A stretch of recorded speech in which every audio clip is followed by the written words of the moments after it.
Good morning. So here we are, still in Texas in the blazing heat. The temperatures are still incredibly hot, 104 and up.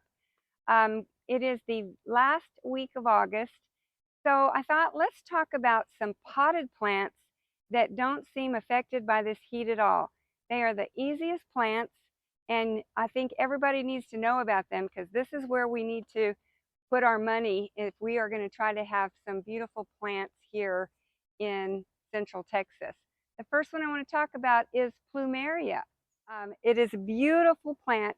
It is tropical. You do keep it in a pot and you take it in the wintertime. But this is a wonderful heat-loving plant. I can see this around a swimming pool in the full sun. It doesn't have any problem with it. Right now I did put it in the shade because we are having 107, 110 degrees, and I thought it would appreciate it, but it probably would do just fine. This plumeria has a pink flower. Some of them have white, and it smells fabulous. I had a neighbor give me a stick. She gave me a stick, and she said, just put this stick in a pot, keep it watered, and see what happens. And I thought, a stick? Okay. And it didn't have any roots on it or anything. I stuck in the ground, I did what she said, and this is what I got. And now plumerias are everywhere. All of the nurseries, I even saw them at HEB, and you can buy a little pot for $10, and they're just beautiful, and they give you a little tropical feel in this blazing heat. So you might want to try plumeria. I did give it fertilizer. I gave it just a basic fertilizer, 654 type of fertilizer, and it did seem to help increase the plant's flowering. So fertilizer is definitely good. And I've also heard a tablespoon in your water of magnesium helps it do better. So I've just been very pleased. There were flowers on this one, but it's just a really interesting plant. I have a young plumeria here. This one is just 1 year old, and she's about almost 3 feet tall. And then the one I was standing in front of, this one is about 4 feet tall. And I'll give you a close-up of these flowers. Aren't they pretty? And they have such an interesting little leaf form. Look, when the leaves are first coming out, they have very dinosaur-like look to them. But I have been amazed at how much sun these can take. This one is done blooming right now, but looks like it might want a little more fertilizer. Another wonderful plant for the intense heat is Kalanchoe, or Kalanchoe, however you want to say it. This is a desert plant. You find these all over the Southwest. It is a succulent, but it's one of the toughest succulents out there. It's got this very rubbery, thick leaves, and that's how it manages to handle the sun.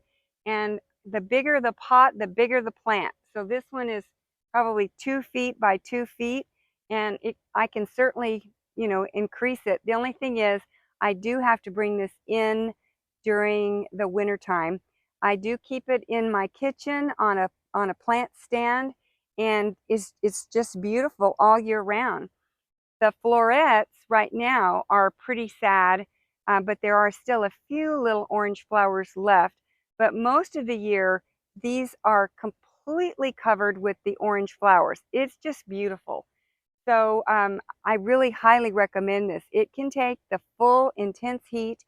It requires little to no, well, not no water, but low water usage. You stick your finger down there, and when it's pretty dry, that's when you water it. You do not want to overwater this. It doesn't really want any fertilizer. You can add a little bone meal to it if you want maybe a little more flower production. But this is absolutely my favorite potted plant because it is so pretty and it's so easy. So I think this is definitely one we should all have in this blazing heat. Now let's look at another one. Another sun-loving plant that can handle this incredible heat are Supertunias. Yep, they are a hybrid of petunias. Now, petunias have never been known to like this incredible sun. You know, they're more of a spring flower and then they're gone. But these have been hybridized to make it through this incredible heat. And I have proof. Here they are, the pink ones. This is bubble gum, and they are in full sun for at least 8 hours a day. The extreme blazing sun, we've had temperatures up to 107, and I still can't believe that they're making it. And right next to them is Vinca. Now we know about Vinca. Vinca is just tough. She can make it through anything. And I think the white and pink combination is really nice. But let me get a little closer so you can see. So these Supertunias do require three things to be this beautiful. First of all, they have to have full sun. They need regular watering. And by that, I mean you cannot ever let this dry out. If it ever dries out, they're toast. They won't make it.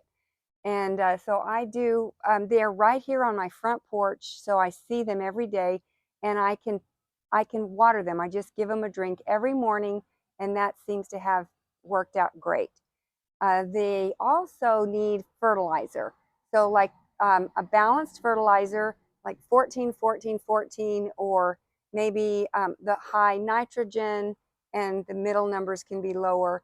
But as long as you fertilize these, I fertilize them about every 2 weeks, and you probably could fertilize them every week.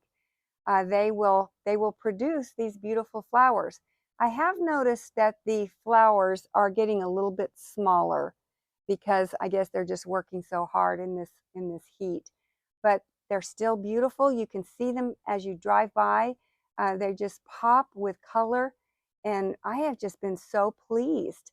So Supertunia, there's a lot of super varieties out there right now, and so anytime it says super in front of it, you need to grab one. They come in multiple colors, and there's not really a scent, but they're still beautiful.